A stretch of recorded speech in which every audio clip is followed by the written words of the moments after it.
Welcome back. Not much to say by way of introduction on this one. I think you all know where I'm going here. Going to talk about 3 great songs that push the boundaries of what pop music could be and pave the way to where it was going. Hope you all enjoy. Let's do it.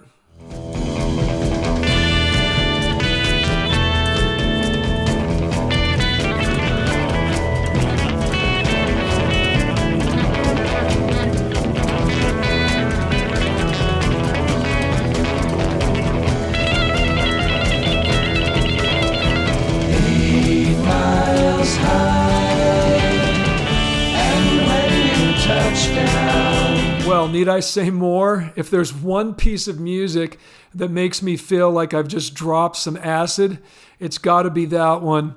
That's some mind-bending 12-string guitar there by Roger McGuinn, who was inspired to pick up the 12-string when he heard George Harrison play it in A Hard Day's Night, but I don't think I've ever heard George play it quite like that. 8 Miles High was written by Byrds members Gene Clark, Roger McGuinn, and David Crosby, and was released in March of 1966. Let me say that again, March of 1966. Do yourself a favor and look up the charts of March of 1966, and I guarantee you will see nothing that sounds even remotely like this. The lyrics can be taken very literally. They were initially inspired by a plane flight the group had to London, 8 miles high, and when you touch down, you'll find that it's stranger than known. But in spite of that, the group was hit with a radio ban in the U.S. due to supposed drug references. Now, the band strenuously denied this at the time. Of course they did, but give me a break. 8 miles high, there's no way that was not also meant to be taken as a drug reference. And the band members admitted as much years later, as if we didn't know. Musically, the tune was inspired by, get this, Indian sitar player Ravi Shankar and jazz saxophonist John Coltrane. And I think I can hear both of those things in this music.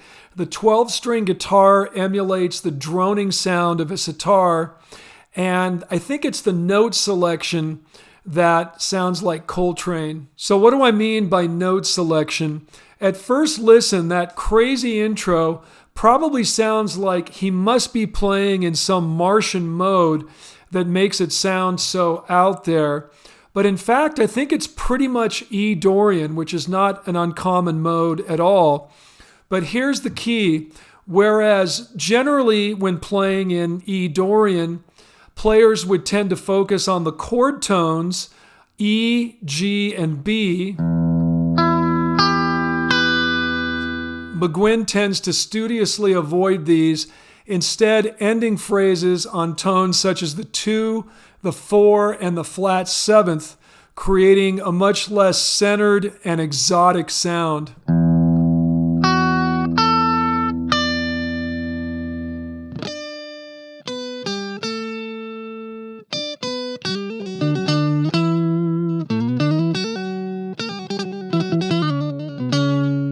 8 miles high, and when you touch down, you'll find that it's stranger than known. Signs in the street that say where you're going are somewhere just being their own.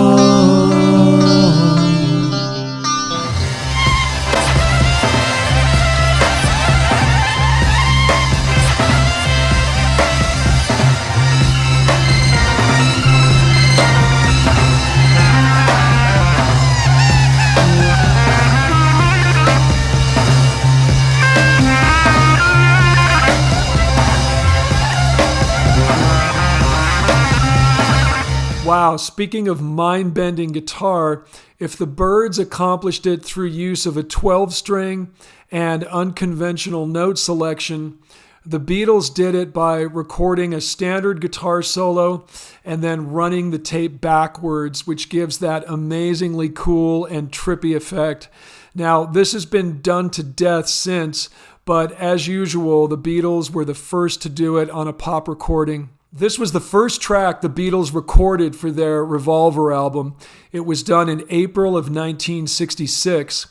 And I've always found it fascinating that when the Revolver album finally came out in August of that year, and the Beatles went out on their final brief concert tour, they toured as more or less the same lovable mop tops that their audience had known and loved from the past several years. They were not playing material from Revolver. They were playing Yesterday, I Saw Her Standing There, and tunes of that ilk.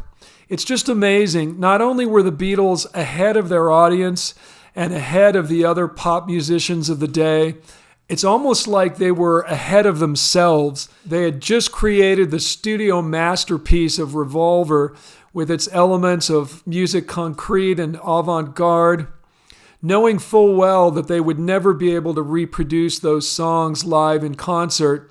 But they went out on tour anyway. It was almost as if they wanted to give their fans one last taste of Beatlemania before they buried that part of their career forever. Tomorrow Never Knows was ahead of its time in so many ways. We've already talked about the backward guitar solo. Then you've got the use of the tambura and sitar, Indian instruments, which are responsible for that heavy drone that goes throughout. Then there's the fact that this song essentially features only one chord, C major. The mode is C mixolydian. I suppose Bo Diddley had done that previously, but I can't think of any others. Also, this is the first Beatles song in which the lyrics have no real rhyming scheme. And once again, this is something that was not common in the pop music of this time. But maybe craziest of all were the tape loops. Here's the musique concrète element I alluded to earlier. The band created several loops, including things such as Paul McCartney's laughter sped up. This creates that seagull-like sound that we hear throughout. Other loops include a mellotron playing a flute sound and a sitar playing a scale, also sped up. When the final mix was done, several different tape machines were used. Engineers were placed in front of the various machines throughout the EMI studios with pencils that they used to keep the tape loops taut as they went around. Meanwhile, in the control room, faders were raised and lowered to bring the desired sounds up or down in the mix. John Lennon was the primary songwriter, and the inspiration for his lyrics was, get this, the Tibetan Book of the Dead, by way of 60s acid guru Timothy Leary. Let me explain. In 64, Leary had written a book called The Psychedelic Experience, a manual based on the Tibetan Book of the Dead, which aimed at enhancing the book's instruction through the use of LSD and other psychedelics. The book contains the quote, "Whenever in doubt, turn off your mind, relax, and float downstream," which Lennon appropriated for the opening line of the song. Now, I gotta say, I've read the Tibetan Book of the Dead. Granted, it was many years ago, so probably a little bit hazy. But as far as I remember, turn off your mind, relax, and float downstream is sort of the antithesis of what that book is about. It's essentially a manual designed to help one through the process of death and facilitate the transition to the next world.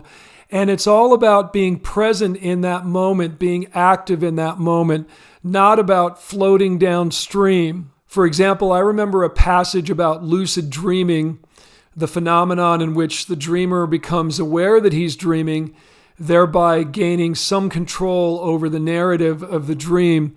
This was seen as a way to prepare for the death journey. So again, I'm not sure if Lennon exactly understood the meaning of that book, and bandmate George Harrison said the same thing in interviews. At any rate, Lennon doubles down in the second line. lay down all thought, surrender to the void. Again, it really seems like he was more influenced by Leary than the Tibetan Book of the Dead itself. These lines seem to be talking about the ego death that Leary associates with the use of psychedelics. By the way, in keeping with the whole Tibetan theme, Lennon told engineer Jeff Emmerich that he wanted his vocal to sound ethereal and distant, like the Dalai Lama chanting from a mountaintop. Genius that he was, Emmerich somehow came up with the idea of running John's vocal through a Leslie rotating speaker normally used for Hammond organs, and the effect is amazing. They ended up using it only on the final verse.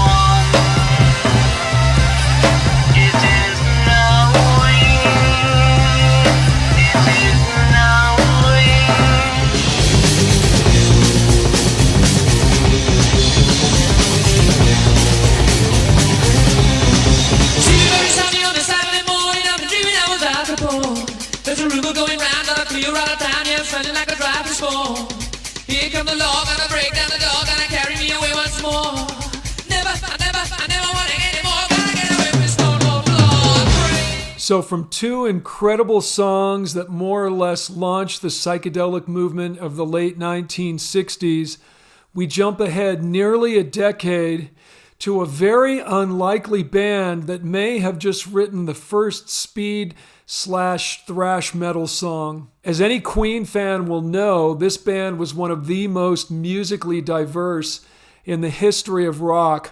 Fire on a typical Queen album, and a song like Stone Cold Crazy might very well be followed up by something like this. Love of my life, you've hurt me, you've broken my heart, and now you leave me. It's just incredible. What pop band today offers that kind of range? I would argue none. But old guy rants aside, you might argue that heavy metal was already well established by the time this song was released in 1974. And you'd be right, bands like Led Zeppelin, Black Sabbath, and Deep Purple had already paved the way. But this is something a little bit different. The guitar riff, the tempo, and the rapid-fire staccato vocal delivery from Mercury, this was something we hadn't heard before, which would soon be picked up by bands like Judas Priest, Iron Maiden, and Metallica. Q magazine called Stone Cold Crazy thrash metal before the term was invented. And speaking of thrash metal, Metallica, pioneers of that genre, paid tribute to Queen and this song in 1990 when they recorded a cover, which was the B-side of their signature tune Enter Sandman, and also appeared on their Garage Inc. album.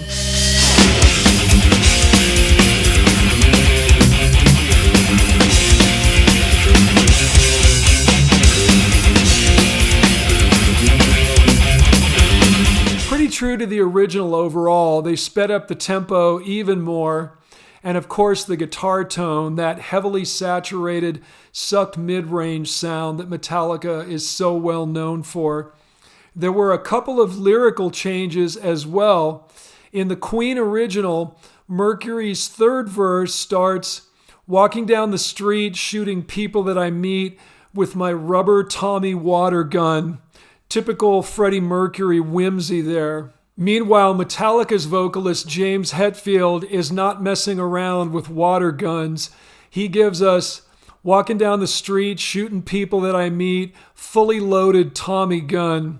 He then goes on to drop a couple of F-bombs in the next line, which are not present in the Queen original. So definitely a bit more aggression from the boys in Metallica. And as if all that wasn't enough to prove that this song was influential on heavy rock music for years into the future, in 1991, Trent Reznor did a remix of the song, blending Queen's original recording with the industrial metal sound of Nine Inch Nails.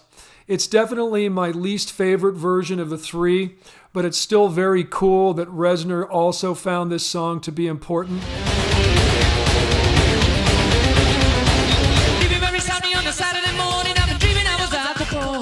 There's a rumor going round, got a clear out of town, yeah, I'm spending like a drive this fall. Here come the law, gonna break down the door, gonna carry me away once more. And we have to take a closer look at Brian May's killer guitar riff, which starts off in G minor and then makes an abrupt shift to major towards the end.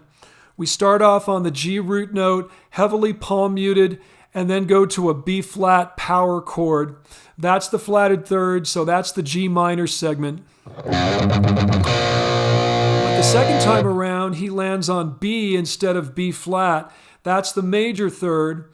And from there, he works his way up chromatically, that is one fret at a time, to the D, which is the fifth of G, and that wants to bring us right back to our root note, G.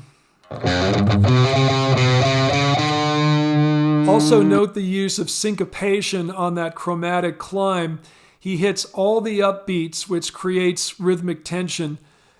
And 1, and 2, and 3, and 4, and. You mix all of that together, you get an incredibly dynamic riff that drives a great song. So that's it for this time, guys. If you've made it this far, I assume you enjoyed the video. So you know what to do, the usual things.